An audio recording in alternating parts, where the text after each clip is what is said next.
ಮಂಡ್ಯದ ಜನರನ್ನ ಡಿಕೆ ಶಿವಕುಮಾರ್ ಛತ್ರಿಗೆ ಹೋಲಿಕೆ. ಅಧಿಕಾರದ ಮದವೇರಿ ಹೀಗೆ ಮಾತಾಡ್ತಿದ್ದಾರೆ. ಡಿಸಿಎಂ ವಿರುದ್ಧ ವಿಜಯೇಂದ್ರ ಆಕ್ರೋಶ.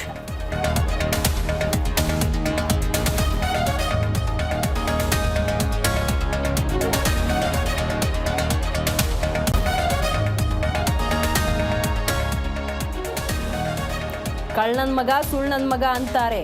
ಛತ್ರಿ ಅಂತ ನನಗೆ ಬೇಕಾದವರಿಗಂತೀನಿ. ಏನೀಗ ವಿಜೇಂದ್ರ ವಿರುದ್ಧ ಏಕವಚನದಲ್ಲಿ ಡಿಕೆ ಶಿವಕುಮಾರ್ ವಾಗ್ದಾಳಿ.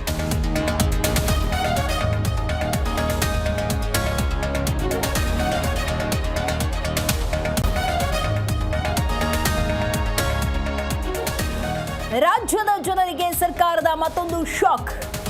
ಕರೆಂಟ್ ದರ ಏರಿಸುವ ಕೆಪಿಟಿಸಿಎಲ್ ನಿರ್ಧಾರಕ್ಕೆ ಕೆಇಆರ್ಸಿ ಅಸ್ತು. ಏಪ್ರಿಲ್ 1ರಿಂದ ಯೂನಿಟ್ ದರ 36 ಪೈಸೆ ಏರಿಕೆ.